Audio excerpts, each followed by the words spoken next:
Hey guys, we're back with this D28 from this morning, and man, I'll put a link to the video from this morning so that you can go find it again. I took the bridge plate out, one that there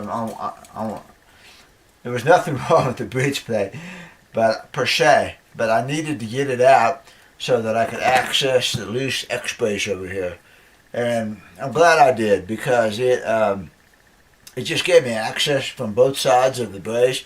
I ended up gluing about 2 inches of X-brace right here and right under the bridge too, not back here or anything, right there. So what that was letting them do was pull the top up. I had a video, I showed you, been a busy day, it's hard to talk. I showed you earlier how I put the straight edge on here and how much distortion there was on the top, and just simply by gluing that X-brace, I mean, look how flat I got it. If you remember that from this morning, this thing was clearing by about 1/16 of an inch off the front, and it's flat from front to back right now. Of course, it doesn't have a bridge plate in it right now, but nevertheless, the top is flat, and that's what's important here. So I'm going to glue a new bridge plate in. See, that looks really good. Just by getting the old bridge plate out and gluing that X-brace down. Here's the new bridge plate. It's going to go in, and this one is up to my modern standards. It's got a beveled front edge and a beveled back edge. And again, when I test these, I've got the mirrors and all that inside of it so that I can make sure that the edges line up on the X-brace correctly, but I also make sure I put it in, get it situated, mark it. And since this one's going to scoot back, this bridge is going to scoot back just a little bit, I'm going to basically mark the rear of the pinhole. Okay, bring it out. There's my marks. So this should be the rear of the pinhole now. Set a bridge on top of it on my mark. And I'm going to put that mark on the front of this one. So that's how much, the bridge is going to scoot back. And I just want to make sure there's enough hanging off the rear of it here. And that's what we're going to look like right there. So that's about how much overhang. And if you look closely here, again, you can see the bevel. And you can see that the amount of the bevel, the full thickness of the bridge plate, runs right about to the edge of the bridge. There's a little bit on the front, about an even amount. And this bevel is really going to take up that extra bridge plate room. So, which is really not extra bridge plate room. It is just a little extra security, a little more gluing surface, whatnot. It will add some support, but it's not the same as if I used a big massive bridge plate. So the main thing that I want to do here when I line this up is just make sure that my bridge is balanced on that plate. Okay?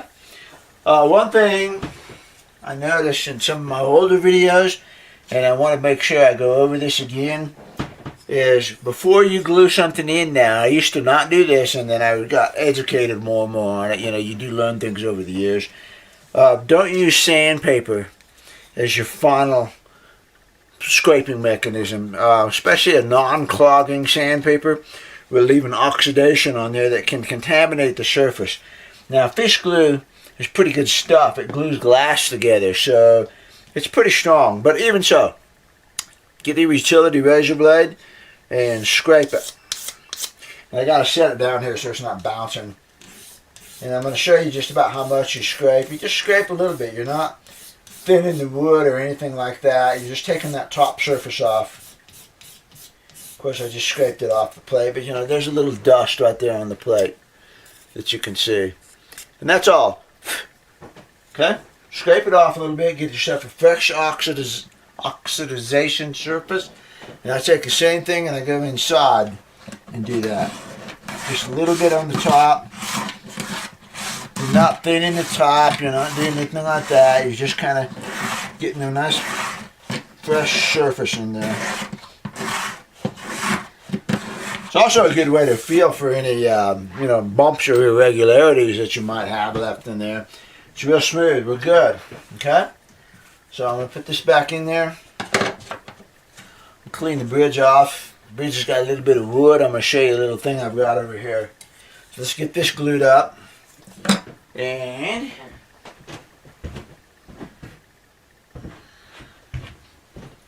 fish glue. Get my clamps ready. Again, for bridges, I like to use these, or bridge plates. I like to use these clamps because they have a wide clamping surface right here. I've got another video on this, and nothing has really changed from this. You just get to watch it today because some people said, oh, I can't wait to see the updates on this guitar. And I just wanted to show you how flat that top got without a whole lot going on. Now, I'm going to put a caul on top of this. Let me find my caul. I rarely use a caul inside. There it is, right there. Right where it's supposed to be. But, because I want to go ahead and flatten this, I'm going to use this plexiglass caul right here. And I'm going to use it on the outside of the guitar. And it doesn't match because it's supposed to go like this, but that's okay. It's a nice flat surface. And I'm going to put it over here. And we're going to clamp that bridge plate down like that and get a nice flat surface. You know, I could just use the plexiglass surface, except that it's not going to match up here. You could use a piece of wood, piece of flat wood, that'd be fine too. I just know that this, in fact, I'll show you something.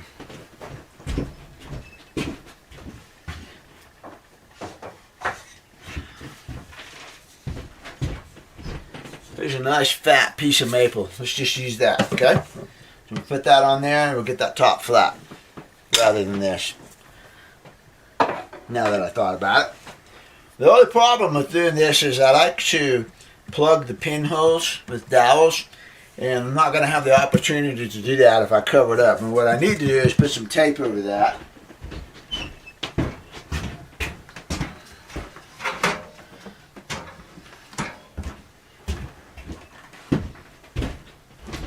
I'm going to put a piece of tape over there so the glue squeeze out. Doesn't glue on caul. Just put a piece of tape. The glue is going to squeeze out through those pinholes, and I don't want it glue into the top. Of course, you know, it's easy to break off, but why not just catch it in there?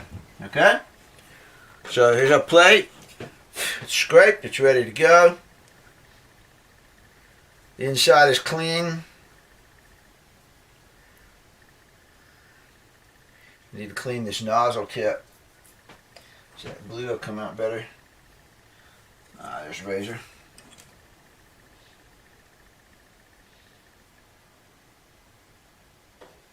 That should help. You don't have to use a whole lot of glue, you know. Thick glue can actually hurt things. That should be about right there. Smear it around. And as I pointed out before in the other bridge plate video, I like to take that excess off and wipe it down the sides here so that I get a bond with the X-brace.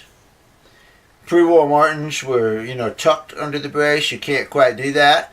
But if you glue that on there, I feel like it helps. So I've got glue on there, glue there. Get my light.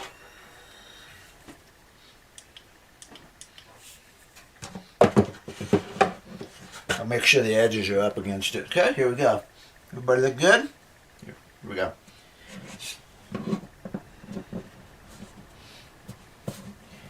Push it around, make sure you got those edges square and snug up against the braces. Fish glue will hold itself pretty good for a while, you know. So I'm going to check that. And move the light over here so it illuminates it better. Nice. Nice. Pretty well perfect.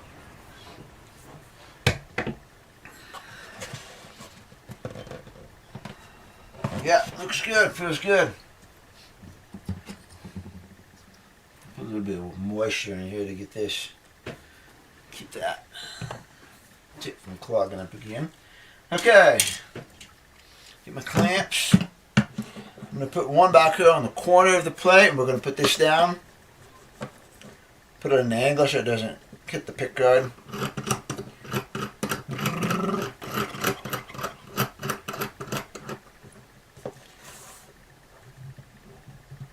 This will clamp the top flat with the plate, so we'll get some pretty good top flattening motion here.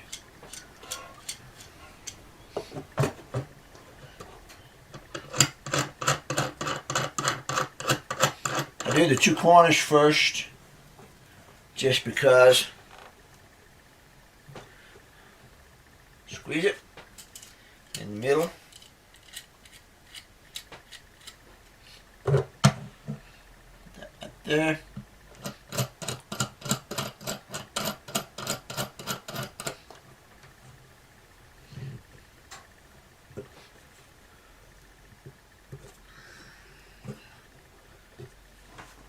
Okay, and then I use these for the front edge of the bridge plate. Again, I got another video on it shows the GoPro inside here so you can actually see what's going on. But I'm going to catch the front edge of the plate right now.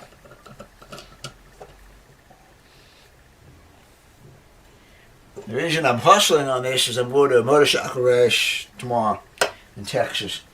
And if I get hurt and break my arm, break my wrist or whatever, I want to at least have something done to this guitar.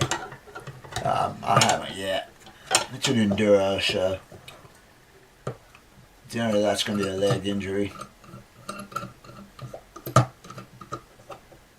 But I haven't been hurt yet, other than scrapes. And getting this glue squeeze out, that looks nice. Okay. Pull the clamps in together. I don't know why I do that. I just like it. It's neat. Large sound hole is nice here. Then you can get in and get your mirror or get your light. Large sound holes are great to work on because there's so much more room in there for your hands. Okay, so I checked both sides of the braces. Everything looks really good. We're getting this top nice and flat now. And I'm off of the pick guard, right? Yeah, I'm off of the pick guard. Looks flat. I mean, you can still see a little bit over here. And that's fine. The top's going to have some distortion and everything, but we're going to get that as flat as we can. And I'm using fish glue now, so it's basically hide glue. It's not going to creep or anything. This bridge plate, in the previous video, I said I wasn't sure. When I started pulling, I could tell right away it was Luthier's Mercantile yellow instrument glue. Whether it was from that bad batch or not, I don't know.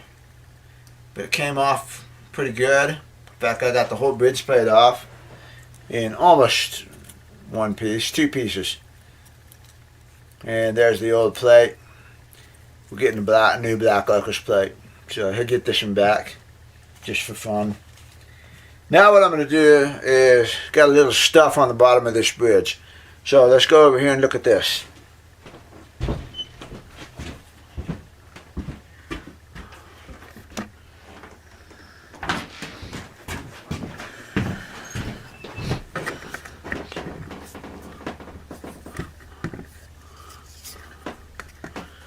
Okay, here's my belt sander, and I want to take this old glue and this old wood off of here, and I made this little tool that's really handy. It's just a piece of old, it's actually a bridge blank cut off, drilled it for pins, stuck 2 pins in there, 2 bridge pin hole or 2 bridge pins, and what you do is you clamp that on there like that, and you can use that to hold it, and it's adjustable.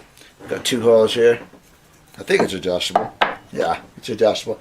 You could also just use the wand like that if you want to. So it should be adjustable for, I thought it was. It looks like it's off on both of them, but that's okay. You can just do like that. And you can hold on to your bridge and not sand your fingers off.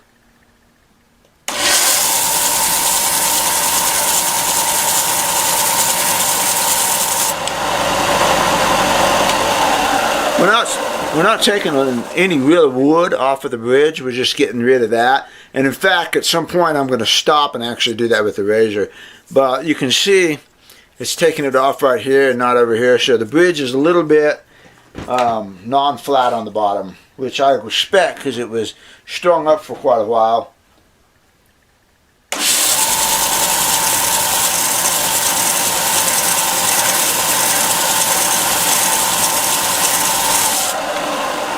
I'm not using much pressure on that. I'm not using, you know, half as much pressure as I would be if I was actually making a bridge plank, actually forming a bridge plank. I'm just kind of letting it rot on there, clean that off of there. And it's still got a little bit going on right there, but it's not quite flat yet. Right there. We're getting there. But this is a real handy tool. Super easy to make. And I thought I made it adjustable, so it had 2 sets of holes, but whatever. Because you got 5/16, 2 5/16 spacing, 2 1/8 of an inch spacing. It's probably set for 2 1/8 of an inch, and 2 1/4 inch spacing. So, but I'm just using one hole right now. So, take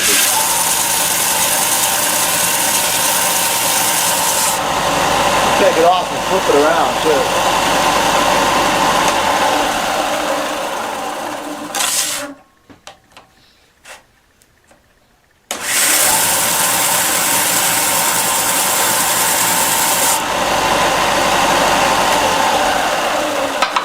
Good, now it's pretty good.